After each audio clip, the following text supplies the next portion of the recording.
Welcome to the Box Bet Pod, episode 5. Alex Burgos, editor-in-chief of Round by Round Boxing. My man Vlad, had to talk him off a cliff to get him back onto the pod this week.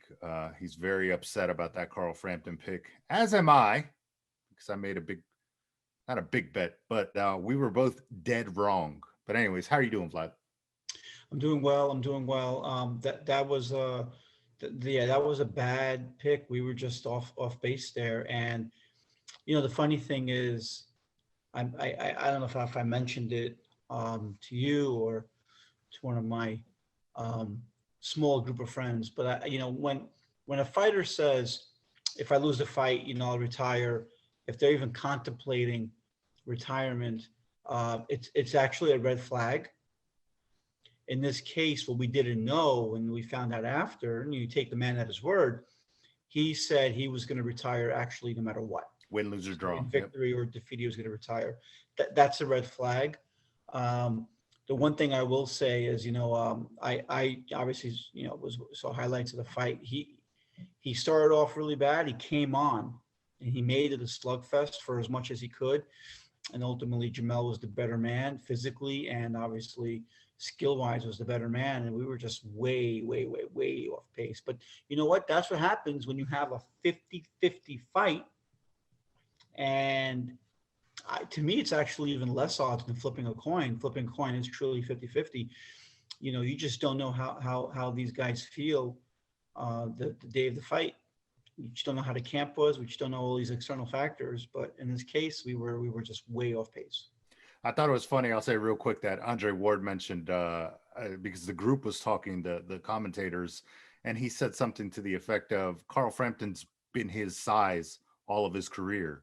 And so, being of the mindset thinking, okay, he will be able to overcome those deficiencies in height and reach because of his class. Like we were saying, he's a world-class fighter, but I thought it was too much. And to credit Lamont Roach Jr., who joined us, that short uppercut, some of those things that he mentioned that may be key, ended up playing a big factor for Jamel Herring. And so kudos to him, man. Big win for him. But moving on, we have a huge weekend, a lot of good fights. We're going to be focusing specifically on Jaron Ennis versus Sergey Lipinets on Showtime, and then also Joe Smith versus Maxine Glassoff on ESPN. And then we got a couple little tidbits here and there. There are some other fights, Conor Benn versus Samuel Vargas, and the Shannon Courtenay versus Ebanie Bridges. Just some tidbits there. But Vlad, take it away if you want to kick it off with the Joe Smith fight. Okay, so we got Joe Smith Jr. against Maxime Glassoff. The fight was postponed due to COVID. So Maxime Glassoff caught COVID, and as we talked about a few times before, sometimes we do want to fade the guy coming off COVID-19. Interesting fight. So Joe Smith is a very big favorite in this fight. So, business-wise, makes sense to back him. Top Rank has already said that if Joe Smith wins, they're going to look to make a unification fight against the other big star in the division, Artur Beterbiev, which would be a big fight. It's probably one of the best fights to make in the light heavyweight division outside of Beterbiev and Bivol, which, poor Bivol just can't get a big fight at all, although Bivol did beat Joe Smith. I'm going to lean Joe Smith here, and I'll make an official pick in a moment. I'll just tell you one worry I do have. Vlasov's a big guy. So he's got about 3.5 inch height on Joe. But Vlasov has campaigned as cruiserweight. He has, I think, one fight where he weighed in at 212 pounds. He's a big guy. Joe Smith has never fought above 175. Joe Smith actually usually is not a favorite in fights. He does his best work when he's an underdog. So there's actually a lot of red flags here. Some books have Joe at -350. Some have -4. I can't ever recommend laying that kind of juice on Joe Smith Jr. against anyone, let alone a guy who is that much bigger than Joe Smith. The advantage that Joe has is I think Joe's had better competition, as we know, than the likes of Bernard Hopkins, one of the great ones, Fanfara, Eliader Alvarez, Dimitri Bivol, Jesse Hart. I mean, the level of competition in Joe Smith is much bigger. The other thing he has in his favor is Vlasov hasn't fought in roughly almost 500 days. He didn't fight at all in 2020, and he fought midway in 2019. So I am going to go with Joe Smith Jr. And, I can't make an official pick, someone who's minus 400, Alex. I'm going to, go out on a limb. I don't really know what the odds are for this, but I'm going to say Joe Smith by decision. I think he's going to get a decision victory. I just think Max is just too big for Joe to stop. If he stops him, all the power to him. I'll lose that one, but my pick is Joe by decision. Yeah, a couple things that I want to say in this. I think obviously Joe Smith is the easy pick in terms of how the odds are playing out. How that happens is we can look at the breakdown, and so you were talking about Joe Smith being minus 330 to 400, somewhere in that range. But if we break it down, I think the place where you could potentially place a bet is Smith Vlasov going the distance. You got it plus 110. Smith by decision, you got it plus 220. So those two are things to consider. I would agree with you. I say Smith by decision. But on the flip side, there is a little upset special that could happen here because, like you mentioned, Joe Smith in all his big fights, he's the underdog. So we're talking about, or not only his big fights, his big wins. Fonfara, Hopkins, Jesse Hart, underdog in all of those. And so he's never had that juicy carrot dangled in front of him, which is Artur Beterbiev. That unification and that money, that thing is going to be huge. He's always, he's the common man, as they say. He goes in there, he's just ready for a hard day's work. And even against Bivol, he hurt him he'll take a pounding too, and he'll just keep coming.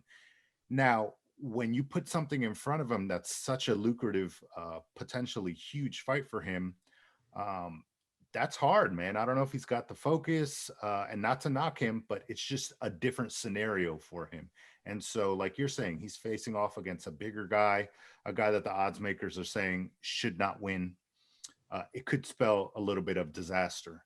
And so that's something to keep an eye on. But I would, if I was betting at all on this one, bet the decision for Joe Smith, and you might make a little money on that. Is that your official pick? Joe by decision. That's my official. Yeah. I don't like when we agree. So if we agree, it's probably not going to go our way. But yeah, you're going to take me down with you. I know. I'll tell you though, the bookmakers are being very disrespectful to Vlasov. This is just a clear case of no one knows who the hell this guy is. Right. That's the bottom line. Casual boxing fans never heard of him. Casual boxing fans don't know Joe Smith. Really interested hardcore boxing fans will know Joe Smith. They don't know who this guy is. They've never seen him fight. That's the odds. But that, again, it's very hard to go that way. I would say if you favor Joe, you favor him because he's got the better resume. He's supposed to fight Beterbiev. It's a big money fight. And, Vlasov's coming off COVID-19 and hasn't fought in a year and a half. I mean, that's why you favor Joe. If you favor Vlasov, you're favoring just a big guy, and size matters, as we've seen before. And, that's just a big guy. It's plus money. That's what we're going to do here. I think it's very easy to say, hey, I'm going to go with the minus 400 guy. That doesn't really give us any credibility. We're going to do Joe Smith by decision. Go, Joe. Agreed. On to the next one, though. That's a big fight on Showtime, welterweight clash between Jaron Ennis, Boots, a guy that we've talked about on a few different episodes here, and someone who's a rising star in that division, much like Virgil Ortiz, who we spoke about a few weeks ago and had his own big fight. But this is kind of like along those lines of his Jaron Ennis's potentially breakout fight against Sergey Lipinets, who was a 140-pound titleist. And so I'm really excited about this fight. They have Jaron Ennis as a huge favorite, somewhere around minus 1,000, I want to say. And so go ahead and, break this one down and give us your pick and see how, what you think, and I'll do the same. Yeah, I mean, I haven't even seen Jaron at minus 1,000. You know, but it's like minus 1250, minus 1,400. Yeah, he's a huge favorite. A lot of disrespect by the bookmakers for Sergey Lipinets. Look, here we have someone who's 23 years old from Philadelphia, who's knocked out 24 of 26 guys that he's faced. I mean, you know, one was a no contest. He's a rising star in the division. Premier Boxing Champions is investing a lot in him. He's headlining again. Look, I mean, I just don't see him losing this fight. I like Sergey Lipinets. I just don't see Jaron Ennis losing the fight. So if you're gonna make a pick, I mean, obviously, you know, it's hard to pick someone that's a minus 1,000, minus 1,200. So you got to look for where the value is. I don't even know if it's that kind of value, but it's actually a risk. You know, my official pick is I'm going to go with Boots Ennis by stoppage victory to make a statement in the division. I feel like you mentioned Virgil Ortiz is the other budding superstar in the division, and they are talking about each other. They're kind of climbing neck and neck. We're seeing what Ortiz has done in his last, you know, few fights where he's stepping up and then knocking out people that they're saying he shouldn't knock out. Mm-hmm. I think Ennis has to do the same thing. Look, Ennis looked really good against Chris Van Eerden in December, and it was a cut. It was bad luck for Chris, but he was getting beaten up, face, body, everything was red. I mean, I have no doubt, and I like Chris. I spoke to him before the fight, but I have no doubt that Jaron was gonna stop him. It was only a matter of time. He is significantly bigger and taller than Sergey Lipinets. He's got about 3 inches in height on Lipinets, and he's got about 7 inches in reach. Lipinets, to your point, is a 140-pounder that's moved up to 147. Now, he made a huge accounting of himself against Mikey Garcia. He did great, took Mikey to the distance, even though Mikey dropped him. You know, moved up in weight, came back, and ended Lamont Peterson's career. His last fight, you know, he was a heavy favorite coming in, really big favorite, ended up coming away with a draw. He says he hurt his leg, he pulled his hamstring in the third round and fought with the injury. Could be. But he's lucky he escaped with a victory. I like Sergey Lipinets. He's tough. He's never been stopped. Again, only one loss on the record to Mikey Garcia. When Mikey fights, Mikey doesn't fight, but when Mikey fights, he's a pound for pound great. There's no shame in having a loss to Mikey. He's going to have a loss here to Ennis, and I'm just predicting that Ennis is going to be a world champion at 147. He's going to make a statement. He's going to make a lot of fans who don't know who he is yet, and they will know who he is when he knocks out a very talented, durable fighter on Saturday. All right, so official pick is Jaron Ennis by stoppage for you. Stoppage. I think this fight is all about not who, but how. So Jaron Ennis for sure is my pick as well. Where I'm going to see some value here is, again, how it's done. And so looking at the odds, you have Ennis by decision at plus 330. A couple things here. Lipinets, like you said, tough as nails, but he's coming up. He's a smaller guy.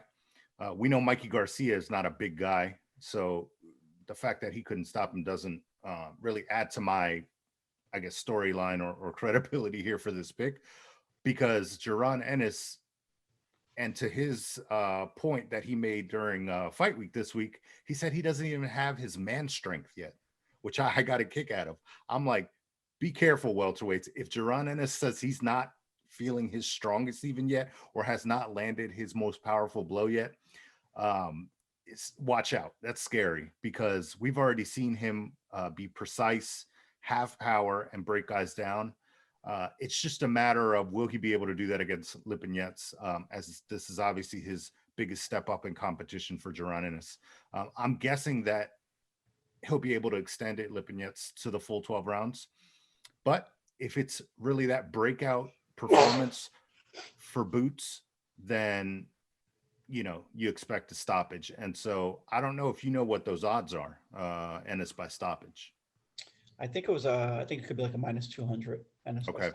Yeah. So if I'm looking for anywhere to make, maybe put $50 down or whatnot, $100, I would do Ennis by decision.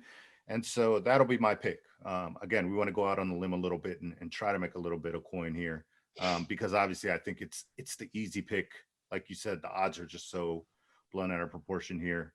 A little bit of disrespect, I think, for Sergey Lipinets. He's a quality guy and not past it either yet. So the fact that they have Jaron is that much favored is just a testament to him and what we probably all think that he's going to be, which is a world champion at 147.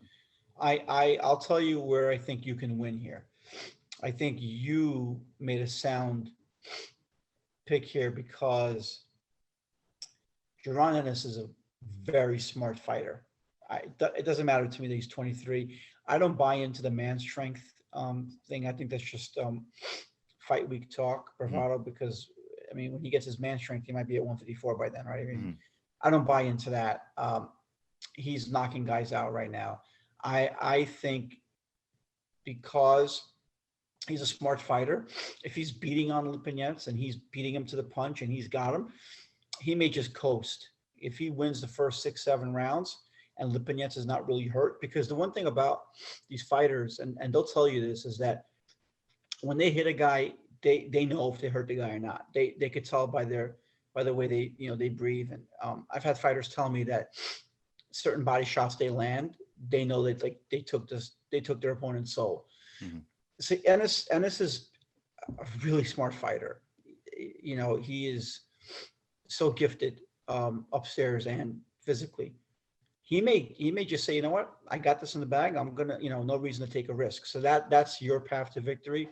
My path is that Lipinets might not be able to hurt him, and with that, Ennis might just put a beating on him where, right.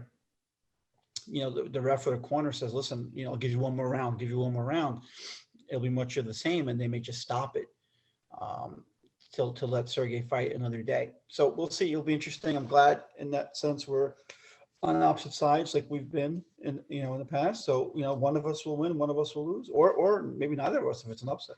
Yeah, definitely. And again, looking for some spots that we could maybe potentially differ and find some quality breakdowns and predictions here. And so I think this is a really good one where you may on paper say, oh, well, it's going to be fun to watch Boots, but we know he's going to win. Okay. But this is where the betting aspect comes in and we could try to potentially make a little bit of money here. But those are the two big ones this weekend. The one that's a little bit earlier in the States is on DAZN and is a matchroom boxing card between Conor Benn and Samuel Vargas. We saw Samuel Vargas recently against Virgil Ortiz. Virgil Ortiz, obviously, we just saw versus Mo Hooker recently. One thing about him is he's tough as nails, but man, do they have him as a huge underdog. And again, for this one, I don't think it's who, I think it's how. And so Conor Benn has shown vulnerabilities. He's shown that he's not at the level while he's in the same division as a Virgil Ortiz and Jaron Ennis. He's not at that level, and we don't know if he's going to be that surefire guy like those two fighters are, I think. And so he may win. He had an impressive performance his last fight, but I would say that Samuel Vargas has a puncher's chance. And also there are odds that you could probably take advantage of here. And so Ben is favored to win at minus 1,200, but Ben by decision is plus 160.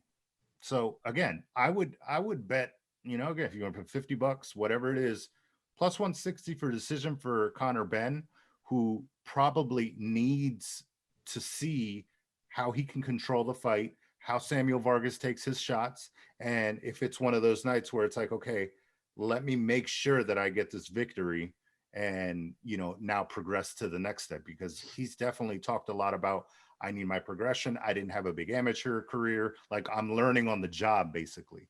And so kind of what you mentioned about Jaron Ennis, where he's a smart guy. I don't know that it's necessarily Conor Benn is a smart guy, but I think he knows maybe his limitations in the fact that, okay, I do need these rounds against this step up in competition. And so that's where I may not go 100 miles an hour in the first 3 rounds. I may take it easy, get the victory, and go from there. And so that's why I think it's a pretty good bet. I would just say we won't make an official pick on the Benn versus Vargas fight, but I would say you could potentially make a little bit of money there. Yeah, yeah, I think it make a lot of sense. Here's how I see this fight. I think Vargas is as tough as nails, and by the way, great accounting of himself against Virgil Ortiz, and he would have kept going. By the way, right? He would have just kept going. So here's the thing. He's going to fight. He's going to this fight because he's getting paid money to go to this fight. Of course, he wants to win. I think all fighters want to win, but he's a fighter. He's making a living. He's supporting his family. He got a really nice offer to go to England and headline the card. That's what he's going for. There is zero chance that Vargas walks away with a decision, right? Unless he drops Benn a whole bunch of times, and it's just overwhelming. There's just no way, right? So I think if Benn stops him, I mean, to start making performance, I mean, that's it. Eddie can start booking pay-per-views, but I don't think it's going to happen. I think Benn either legitimately outboxes him and just outpoints him, and Vargas is there for good work and getting a good payday and show that he's still a formidable gatekeeper. And listen, nothing wrong with being a gatekeeper. You still get a lot of checks, and people bring you in for sparring, and you can still extend your career and do well in the sport if you stay healthy. So I think either Benn outpoints him and just gets his victory, or I think Vargas beats him up and just nods and says, yeah, whatever, let them give it to that guy. And so I think it's gonna be one of those two things. The chatter that I'm seeing on social media is a potential blockbuster fight between Conor Benn and Amir Khan. So I know that there's talk about Amir Khan, Killer Brook. I just don't see that fight happening. I don't think that there's enough money in it or interest to generate the money that both guys need to go fight each other. But Conor Benn, Amir Khan can be made. Huge fight there. And I think it could happen. And I think it's going to happen next if Conor Benn's victorious. So I think Benn wins. I think Benn by decision, because either he earns it or doesn't earn it, but he's going to walk away with the decision. Right. Yeah. And Eddie Hearn even said Amir Khan versus Kell Brook is not what it used to be. It's unfortunate because I always wanted to see that fight, but he said Amir Khan versus Conor Benn is definitely something. And that's just him putting his promoter hat on. It's not this, at least for us here in the States, it's not a huge pay-per-view, but domestically it's probably still a pretty big fight. And it's a good step up for him too. So I wouldn't mind seeing it. So let's see if he's victorious and where it goes from there. The last fight, which is kind of like the extra throw in, which we won't do an official pick on, but it's just gained so much steam, and even pre-fight and fight week has already taken over this whole card, the Conor Benn card. This is the fight that everyone's talking about. And I'm talking about Shannon Courtenay versus Ebanie Bridges for the vacant WBA title. And a lot of the talk is around Ebanie Bridges and how she markets herself and her looks and all that good stuff. But she can fight. And so she has talked a very good game, and she's brought a lot of eyeballs onto this fight. And I think a lot of people now want to see, okay, you talked a really good game. You got yourself into this position for a title. Let's see what you can do. And she is a really big underdog. The odds on this fight for her are plus 450. And obviously pedigree, experience, not just on the pro level, but amateur wise, because Shannon Courtenay's a young professional as well. But Courtney just is more experienced. She should be the one that comes away with the victory. But, you start hearing enough from Ebanie Bridges and her fighting style and the come forward, it just gets you excited. And you're like, do I take those odds and do I throw a little bit of money on there? So that's just one you may want to look out for. If you're buying into the hype, if you're looking forward to this card specifically for that fight, why not? I'd like to watch it. Here's the thing. Here's the interesting thing about this fight, man. Both girls don't have a ton of pro experience. Shannon Courtenay has one loss, and it's to Rachel Ball, who's actually a really good fighter. her last win was against a girl with a winning record. That's pretty much it. So before Ball, she really hasn't beaten anyone with a winning record, and Ebony actually hasn't beaten anyone with a winning record. So it's impossible to break down this fight. Right. It's impossible. This is just more for fun. Take the odds and throw them out the window, because neither girl has done enough professionally to warrant being that kind of a favorite or that kind of an underdog. So to your point, putting $10 on Ebony's just for fun, because you don't know. Both girls are predicting a knockout, which I think is fun, and obviously they're selling the fight really good, and I think that they will bring it. I don't know. I know that Shannon probably has a better pedigree. I mean, she fought Rachel Ball. Ebony hasn't fought anyone close to that. So I'm going to tip the scales to Shannon Courtenay. But when she's minus 700 or minus 800, that means that she's winning this fight 8 or 9 out of 10 times that they fight. I don't know that that's the case. I think if they fight 10 times, I mean, who knows? But I can't say that. I can't tell you I'm well versed in either girl's, ability. I can't tell you what the girls do well or what the girls don't do well. So I think in this case, just going to be an observer, and we'll enjoy it and hope to see a good match, and hope both girls come out healthy and they put on a good show and may the best person win. Right. And I think the most exciting part about this, is, you kind of touched on it, is that they're both promising a knockout. And so the styles are going to clash. It's not going to be this dancing partner thing. These two women are talking a big game. They want to come at each other. There seems to be some honest disdain there between the two. And so let's see what happens. Like I said, like you said, there's not much to really, separate them. Other than, Shannon Courtenay seems to be the more refined fighter, and she's been doing it longer at a higher level, but still she lost, already a pro fight early on. And who knows, there's that psyche thing. And, let's see what happens. Something that you could potentially make a little bit of money on. So that's just one to watch. Like we said, we're not going to put an official pick on that. The only thing, Alex, is that there is another girl on the card, Savannah Marshall. She's fighting a last-minute replacement. Right.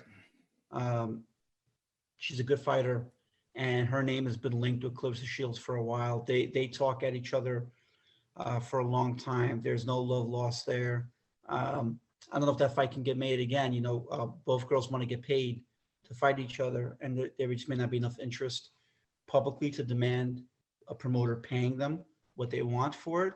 But it'd be great to see Claressa and Savannah fight, since they're talking and they want to fight each other, and hopefully somehow either someone makes a concession or economic wise they can get paid. But again, if anyone watches the fight, the card on DAZN, if they show Savannah is someone potentially who could be an opponent. So gotta look out for her.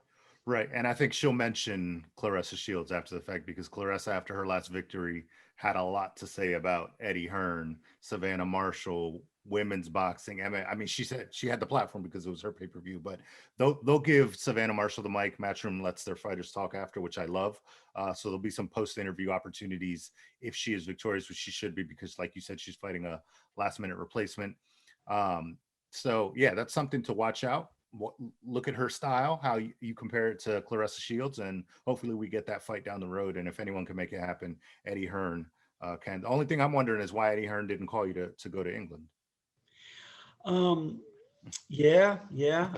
I don't know, but my favorite airline, JetBlue, is coming out with flights to England with this new Mint suite, where the beds, it's like the seats actually, recline into a bed. So that's the way I want to travel to England. And I don't know. I mean, I don't think Fury Joshua will be in England, but if there's any good fights in England, maybe that's the way we go and enjoy a good time and watch a good fight. Let's do it. Podcast every day of the week, fight week. Let's do it. All right. Well, fight fans, we hope you enjoy these fights this weekend. Thanks for joining the Box Bet Pod episode 5. Next week, we're back with some more breakdowns, and we'll have some special guests as well.